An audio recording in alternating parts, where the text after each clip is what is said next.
Hey and welcome to the second video of the Roubo Workbench. Let's get straight into it.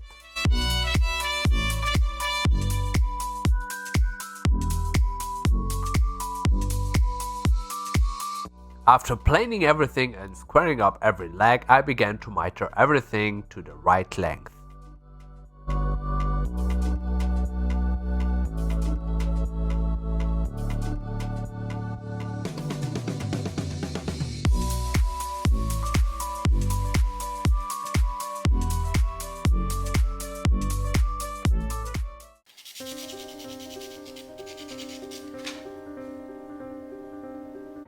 Then I sharpened my pencil and began to mark every shoulder of the tenons I needed in pairs. This allowed me to have the exact length of the shoulders of the tenons of each side of the standing frame.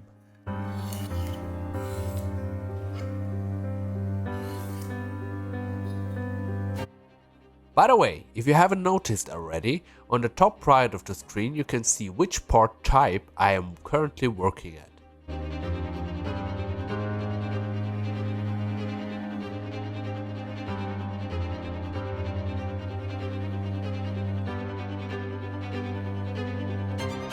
I remember being really nervous before my first cut with the Japanese saw, because I didn't want to have any miscuts.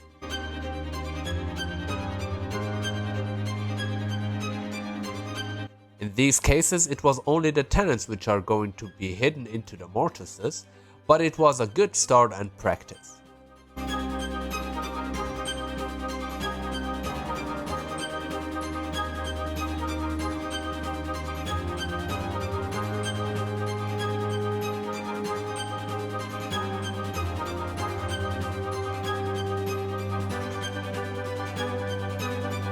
I really enjoyed making all these cuts by hand.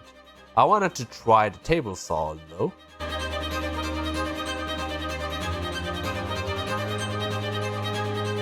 After trying both, I must admit that although the table saw is faster, I really prefer the hand cutting because it's not that noisy and dusty, and you can learn something.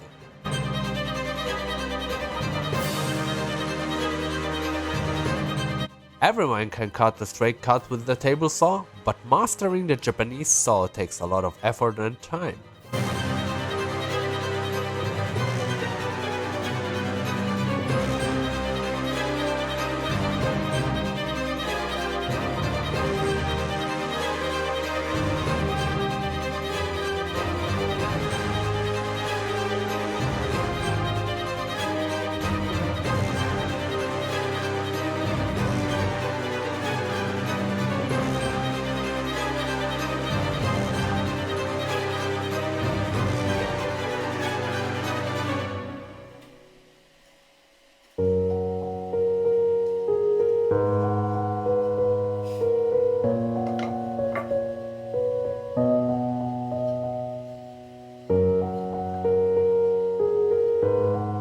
I really enjoyed cutting everything with hand, and I thought to myself, why not using this build to become better at cutting with your hands?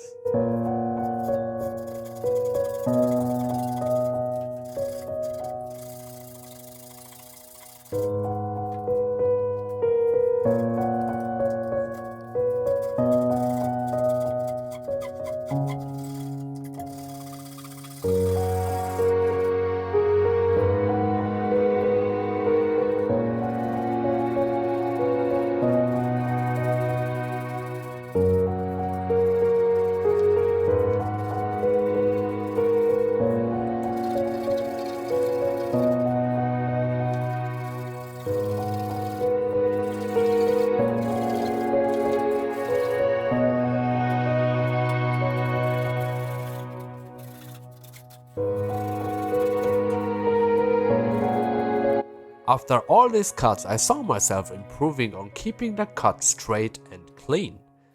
And at first I cut beside the line and wanted to clean it afterwards with a chisel, but the more I cut, the more confident I became and just cut on the line.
I noticed that although the saw was directly on the line on some legs while cutting, the blade made a bow and you couldn't really see that until the end. That was annoying, and this is going to be relevant when gluing the legs into the tabletop.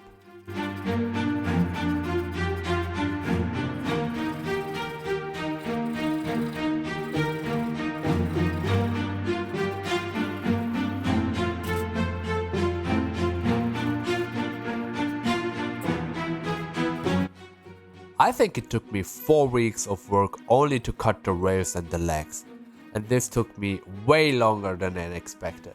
I genuinely thought I could finish the whole bench in only 5 days.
The next part was really enjoyable as well. After 20 hours of cutting, I finally began chiseling out the mortises on the legs. I paid attention to make them loose fit so I wouldn't struggle that much when gluing everything together.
Of course, I had to make a dry test fit and see if all that work was not wasted, and I was not disappointed. Seeing the frame come together made me so proud. It was just beautiful. I'll let you enjoy the assembly and will be saying goodbye now. Thanks for watching. See you in the next part.